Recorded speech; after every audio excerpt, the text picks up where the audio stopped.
The plane took off from California at 2 o'clock in the morning. No one knew it was leaving, and there was no announcement. On the plane was just one passenger who was very, very tired. He had not slept for 36 hours, and he would have to stay awake for another 48 hours. This man was Prince Harry. He was not traveling for a royal job or a planned visit with his father. He was rushing back to England because his aunt, Sarah Ferguson, had just told a giant secret. This secret was like a bomb that could destroy everything Harry had built. It could ruin his reputation and everything he thought he knew about the woman he married, Meghan Markle.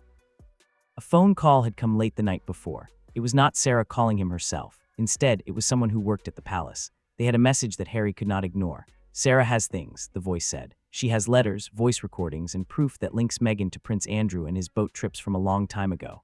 The voice told him that Sarah was going to tell the whole world everything she knew. The only way to stop her was for Harry to fly to London and talk to her in person. For years, Harry had tried to stay far away from Prince Andrew. He had even spoken out against the things his uncle did. Harry had walked away from his life as a working royal just to keep Meghan safe. He wanted to protect her from the mean things people said at the palace. Now, he was on a plane, flying as fast as he could back to the world he had tried to leave behind. He felt very stuck and very worried. What Sarah Ferguson told him over the phone was not just silly gossip or stories from a magazine. It was very detailed. She said she had real proof that she had been holding on to for many years. She had been waiting for the perfect moment to share it, and that moment was right now. Harry spent the whole flight feeling confused and afraid. He kept looking at secret messages on his phone. People from the palace were sending him information as it happened. He had heard small rumors about some of this before, but he had chosen to ignore them. But some of the new things he was learning were much worse. There were stories about meetings and people that Meghan knew long before she even met Harry. If these stories were true, they wouldn't just make things difficult. They would change the entire story of how they met and who they were. By the time the plane started to land in London, Harry knew one thing for sure. The woman waiting for him back in California was not the only one with secrets. Sarah Ferguson was finished being quiet, and she was ready to tell everything. Before Harry could even get off the plane and talk to anyone, the story was already starting to appear in the news. What happened next would make his long, scary flight seem like the easy part. Sarah Ferguson did not pick this moment by mistake. She had been sitting on these secrets for a very long time. She had watched Meghan go from being an actress to a duchess and then to a famous star. She watched Harry defend Meghan against everyone who said something bad. She watched the people at the palace try to hide one mess after another, while the real story stayed hidden. But something changed at the end of the year 2025. Something made Sarah decide that she was tired of being quiet. Maybe it was because Prince Andrew was in a lot of trouble with the law. Maybe she was tired of watching Meghan make money by acting like she was always treated unfairly. Sarah knew a different version of what happened in the past. Or maybe she just wanted to help Harry. Harry had always been a nephew who was kind to her. He was one of the few royals who was nice to her, even after she got divorced. She felt like he was being tricked in a way that he didn't understand. No matter the reason, Sarah chose to speak out in a way that would shock the whole world. She went on a famous talk show and said words that people would talk about for a long time. She said that Meghan Markle was Prince Andrew's first client. Those words, first client, were not just a mistake. It was not a slip of the tongue. Sarah said it on purpose to be very specific and hurtful. In the world where Sarah lived, that word meant something very different than a normal friendship. It suggested that Meghan being around Prince Andrew was not just a lucky accident. It made it sound like a business deal or a special arrangement. It suggested that Meghan's place in Andrew's life was planned and that the important people knew all about it.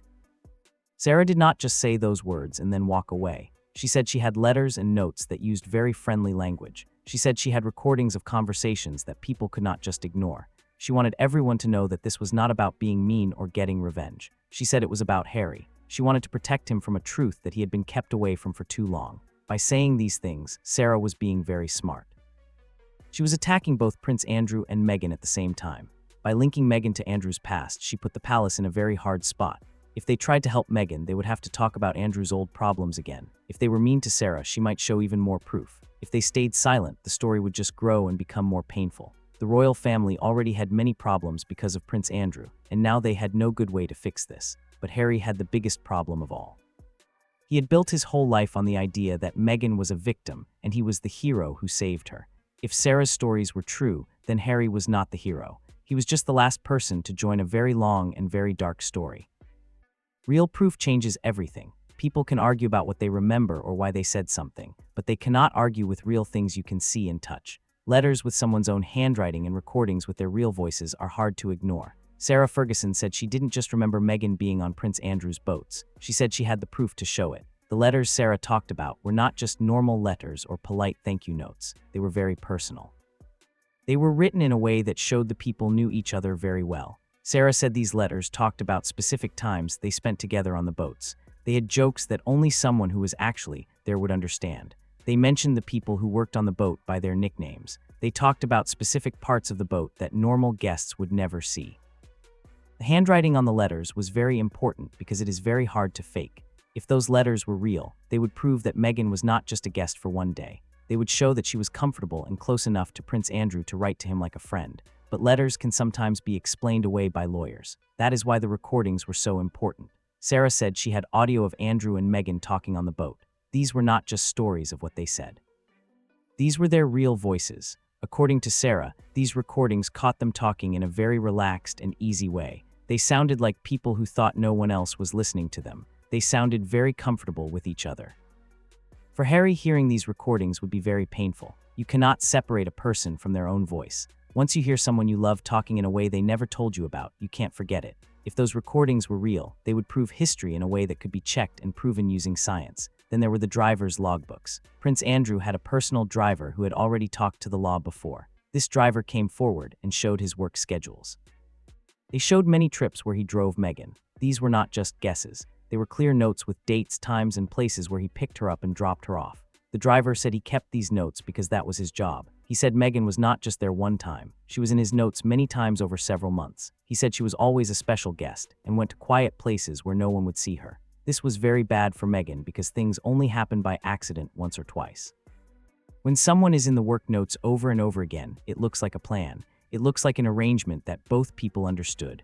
These books gave Sarah's story a lot of strength. They turned her words into evidence. Harry knew a little bit about this, but he was about to find out that things were much worse than he thought.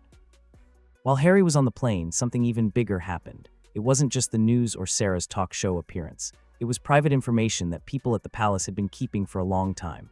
They were waiting for the right time to share it, and that time was when Harry was stuck in the air and could not be reached. He could not call Meghan to talk, and he could not talk to his team to make a plan. He could only sit and watch as one message after another came to his phone. Each message had information he never wanted to see. The problem with the timeline started with a simple question. An old friend from the palace sent Harry a secret text asking if he knew when Meghan first met Prince Andrew. Harry was very sure of his answer. He said they had never really met, or if they did, it was just for a minute at a party a long time ago. But a few minutes later, he got a reply with photos from a private party in London in the year 2009. Meghan was in the photos, standing very close to Prince Andrew. They were both holding drinks and looked like they were having a good time. They looked like they knew each other very well. The information on the photos proved they were taken in 2009. That was 3 years before Harry even knew Meghan existed. But that was not even the worst part. He got more messages saying the same thing. They said the boat trip Sarah was talking about did not stop a long time ago. They said they continued for many years. Some of these trips happened when Meghan was already dating Harry. They happened while she was being introduced to the royal family. They happened while she was being talked about as Harry's future wife. This overlap ruined everything. If Meghan had known Andrew a long time ago, it would be weird, but maybe Harry could understand it. He could say it was just a mistake from when she was young. But if it continued while she was with him, then everything she said about being honest and trusting was a lie. Harry read these messages on the plane, and each one felt like a punch to the stomach. He saw pictures of texts and copies of travel notes. He saw words from people who worked on the boats who remembered seeing Meghan there in 2015 and 2016. These were the years when she was supposed to be in love with Harry. One message from a childhood friend was the hardest to read. It said that Meghan was still visiting Prince Andrew's houses just 6 months before she and Harry got engaged. It said there were many witnesses. The friend said they were sorry Harry had to find out this way, but he needed to know before he talked to Sarah. Harry stared at that message for a long time. 6 months before the engagement. That meant Meghan was talking to Andrew while they were already talking about getting married. It meant Harry was fighting his family to protect her while she was hiding these secrets. The betrayal was not just about the past. It was about their whole life together being built on a lie. By the time the plane landed, Harry was not just rushing to see Sarah. He was rushing to find out if his whole life was fake.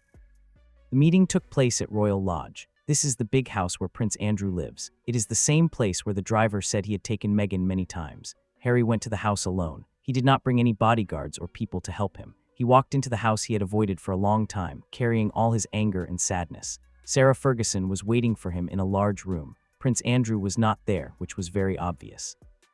His not being there showed that this was not a normal family visit. It was not about making things better. It was about Sarah showing Harry proof that would force him to make a very hard choice. He would have to choose between the woman he loved and the truth. Sarah did not waste time being polite. She put a folder on the table between them. She didn't act like she was in a play, she was just being direct. The folder had copies of the letters she had talked about on the show. Harry opened it and looked inside. He became very quiet for a few minutes. The letters were exactly what Sarah said they were. They were written by hand and were very friendly. They talked about private jokes that only friends would know, but what made them so bad was the dates. Some of the letters were very new. They were much newer than anything Meghan had ever told Harry. Harry read them in silence while Sarah watched him. She wasn't acting happy that he was sad. She was just letting him see the information that changed everything. Then she showed him the recordings. She didn't play all of them, but she played enough for him to hear. Meghan's voice was very clear. She was laughing and talking to Andrew using a special nickname. She sounded like someone who had known him for a very long time. The sound was so good that you could tell they were together in person, not just on the phone. They sounded very relaxed and safe. Harry's face showed how he felt. At first, he didn't believe it. Then he tried to say it wasn't true. Then he realized it was real, and he looked completely destroyed. But Sarah was not done yet. She pulled out the driver's logbooks. These were real books with writing in them. She showed Harry how Meghan's name appeared in the notes over and over. She showed him that Meghan was visiting Andrew while she was already dating Harry. She was visiting him while she was going to royal events and while the world's news was calling her Harry's girlfriend. The two stories were happening at the very same time. Finally, Sarah spoke. She said she wasn't doing this to hurt him. She said she was doing it because Andrew wouldn't tell him the truth and the palace wouldn't either. She said it was clear that Meghan never wanted him to know. Harry had spent years protecting Meghan from everyone else. Now he had to decide what to do with information that he could never forget. Harry had a choice that was impossible to make. He could believe the proof and admit that his whole life and marriage were built on lies. Or he could say Sarah was a liar, even though he had seen the proof with his own eyes. He asked to take the papers with him, but Sarah said no. She said the real ones were safe somewhere else. She said she would only give him copies if he promised to help her when she released her book. It was a way to make him do what she wanted. Harry left the house without giving her an answer, but he knew one thing for sure. The woman he loved was not who he thought she was. While Harry was dealing with this terrible news in private, the rest of the world was getting ready for the public version. What people were about to see would be even worse. As soon as Harry landed in England, the news went crazy. The newspapers had stories everywhere. They all wanted to know one thing: why did Prince Harry come to London without Meghan? People had many different ideas. Some thought he was trying to pay Sarah to stay quiet. Others thought he was meeting with lawyers to start a fight. Some people on the internet thought he was going to yell at Prince Andrew about the secret relationship, but nobody knew the truth. Nobody knew Harry had already seen the letters and heard the voices. He was stuck in London, and every choice he had was a bad one. News was different depending on where you lived. In England, the newspapers had never really liked Meghan. They saw the boat stories as proof that they were right all along. They said they weren't being mean, they were just being careful about someone who had a secret past. In America, the news was more confused. Many people there liked Meghan and thought she was a victim. But the proof Sarah was talking about was hard to ignore. The driver had promised to tell the truth. The letters were described with many details. If the recordings were real, they would prove everything. The American news couldn't just pretend it wasn't happening, but they didn't want to say Meghan was wrong either. So they talked about both sides. But on the internet, people didn't hold back. As soon as Harry was seen in London, everyone started talking. People noticed that Meghan was not there. They said she was too afraid to face the proof. Others said she was just staying away from people who were mean to her. But the most popular things online were from people making timelines. They took old photos and interviews and matched them up with the boat stories. They wanted to see if the story made sense. And for the people who liked Meghan, it was very bad news. The story did make sense. Old photos of Meghan in London from many years ago started to show up again. Interviews where she was not clear about her past suddenly seemed very important. People who said they saw her at fancy parties before were now being listened to. In England, many people changed how they felt. It wasn't just that they believed Sarah Ferguson. It was that her story explained things that never made sense before. People wondered how a minor actress could become part of the royal circle so fast. They wondered why the people at the palace didn't trust her from the start. The yacht stories gave them the answers. Once people started to put the pieces together, it was very hard to stop. Meghan stayed quiet, which people first thought was a good thing. But as more stories came out, her silence started to look like she was afraid and didn't know what to do. Her team made a small statement saying she didn't have a bad relationship with Andrew, but it was very vague. It didn't deny being on the boats or knowing Andrew before Harry. It just sounded like a lawyer's way of not answering the question. Harry looked exhausted in every photo. He was always alone in his car. This made everyone feel like his life was breaking apart. He didn't look like a hero anymore. He looked like a man who was discovering that his whole life was a lie. Sarah Ferguson's new book was called The Rise and Fall of the House of York. It was not just a normal book about the royal family. It was something much more dangerous. It was full of proof that would make everyone rethink what they knew. People who saw parts of the book early said it was devastating. It wasn't written with anger. It was written with facts, like a case in a courtroom. Sarah had organized the book very carefully. She matched up stories and included notes and documents. She had prepared for lawyers to attack her before she even wrote the first word. The parts of the book about Meghan were leaked, and they were like an explosion. Sarah didn't just tell the boat stories again. She showed exactly when Meghan was in London, which parties she went to, and which houses she visited. She matched all of this with Andrew's schedule and what other witnesses said. She described specific things, like what Meghan wore and who introduced her. These were things that other people who were there could confirm. Sarah even talked about secret relationships, but she said she saw them herself. She said she had warned Prince Andrew about the damage this was doing to the family. What made the book so scary was that Sarah linked it to a much bigger scandal involving a man named Epstein. She didn't say Meghan did anything against the law, but she showed that Meghan was around Prince Andrew during a very bad time in his life. The message was clear. Meghan had been part of a messy world, and she never told anyone. She never mentioned it when she joined the royal family. For Harry, this book was a total nightmare. Books are different from magazines or internet stories. They stay in libraries forever. They become a permanent record of history. Sarah's book would be the main story that everyone believed. Once it was printed, it could not be taken back. The book was already becoming a bestseller before it was even out. People had been wondering for years why the palace didn't like Meghan. Now, Sarah's book promised to tell them why and show them the proof. Timing was also very smart. The book would come out in early 2026 after everyone had already been talking about the rumors for months. It would arrive while people were already starting to doubt Meghan's stories. Sarah was not just writing a book, she was making a permanent file of evidence. For Harry, rushing to London was an attempt to stop this story. But now he saw that he couldn't stop it. The story was going to be told, and it would have proof and details. Harry had to make a choice. He could stay with Meghan and have his reputation ruined with hers, or he could admit the truth and lose the life he had built.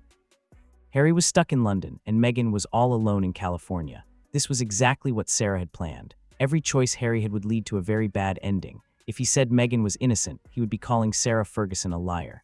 That would make Sarah show even more proof, like the recordings and the letters. That proof would make Harry look like he was either part of the lie or just a fool.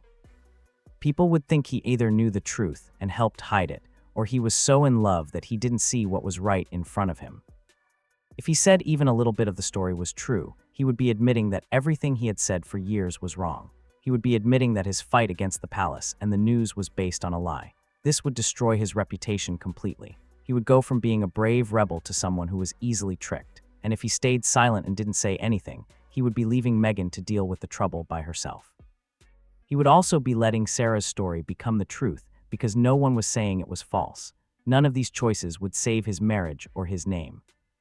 But there was something else that made things even worse. His children, Archie and Lilibet, they were still very young, so they didn't know about the scandal yet. But this story was not going to go away. Sarah's book would be around for a long time. One day, the children would grow up and use the internet to look up their mother's name. They would find thousands of stories about boat trips and secret pasts. They would find out that she had hidden parts of her life from their father. How do you protect your kids from a story that is part of history? How do you explain to them that their mother might not be who they thought she was? These were giant problems that Harry could see coming, but he couldn't do anything to stop them. The choice Harry had to make was about his whole life. It was about whether his life since meeting Meghan was real or just a manufactured show. Every big move he made, leaving his royal job, moving to a new country, fighting in court, was because he believed Meghan was exactly who she said she was. If that was not true, then who was he? What had he become? Some of his friends tried to help him find a way out. They suggested he could just separate from Meghan quietly. He could say they just grew apart or that life was too stressful. It would be embarrassing, but he could survive it.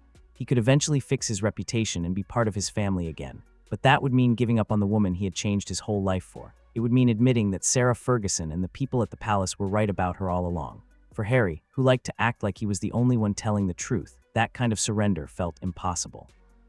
So he stayed in London, going to meetings that didn't help, looking at proof he couldn't ignore, and facing a choice he couldn't make. In California, Meghan's silence made her look guilty to everyone watching. The yacht story was the end of the foundation their life was built on. Harry rushed to London to protect Meghan, but he found out she didn't need protection from enemies. She needed protection from her own past. Now that past had caught up with her, and it was going to destroy everything. Harry was too late to stop it. The story was already written. Everything he fought for was crashing down. When you build a life on a lie, it eventually falls apart. Harry was just waiting for the final crash.